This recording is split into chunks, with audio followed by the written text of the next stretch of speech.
professionnellement, économiquement, socialement et culturellement. Cette précarisation a eu des effets négatifs sur nos conditions de travail et d'existence avant, pendant et après nos carrières.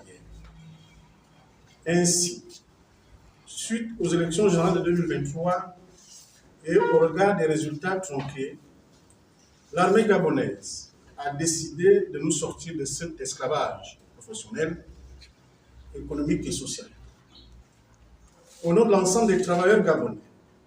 les partenaires sociaux du Gabon tiennent solennellement ce jour à féliciter et à remercier nos vaillants soldats pour cet acte républicain de libération qui honore le peuple gabonais sans excuser. Travailleuses, travailleurs du Gabon, chers compatriotes, conformément aux dispositions de l'Organisation internationale du travail, en ces conventions 87 et 98, les travailleurs du monde sont libres, sans autorisation préalable, de se constituer en syndicats, fédérations, centrales syndicales pour la défense de leurs intérêts moraux, économiques, professionnels, etc., en phase avec les législations en vigueur dans leurs pays respectifs. C'est dans cette optique que plusieurs mécanismes de dialogue national sont prévus par l'OIT et le BIT, parmi lesquels, comme je le disais tantôt, la négociation, la concertation, la grève sociale, etc. Ces mécanismes, chers camarades, sont régulés dans le cadre du tripartisme, notamment gouvernement, employeurs et salariés, pour la mise en œuvre d'une démocratie sociale apaisée. Depuis le 30 août 2023, notre pays, le Gabon, est rentré dans une nouvelle ère marquée par une transition militaire qui conduira le peuple souverain dans quelques semaines vers l'organisation d'un certain nombre d'élections politiques,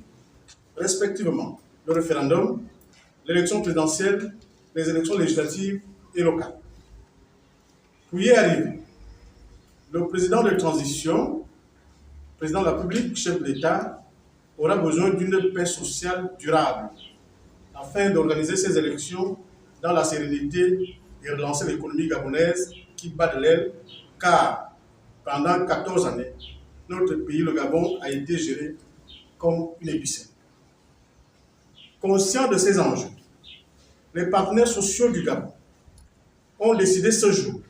de la création d'une coalition des syndicats du Gabon, en abrégé CSG. Cette coalition aura pour ambition de fédérer l'ensemble des fils et filles du Gabon, des organisations syndicales gabonaises et tous ceux qui se réclament de la société civile à défendre le Gabon, notre patrimoine commun, par des mécanismes démocratiques, de solidarité et de patriotisme, car ne dit-on pas unis nous sommes forts et désunis nous sommes faibles. Ainsi, la CSG aura pour objectif premier mener une réflexion sur les enjeux futurs, notamment la trêve sociale, le référendum et les élections sociales et politiques à venir, organiser et rationaliser le monde syndical gabonais en phase avec les dispositions qui seront prises de la nouvelle constitution,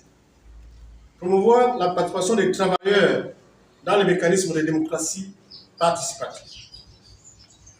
Travailleuses, travailleurs du Gabon, chers compatriotes, dans un pays de droit, aucune organisation syndicale responsable ne peut rejeter la mise en œuvre du processus de trêve sociale,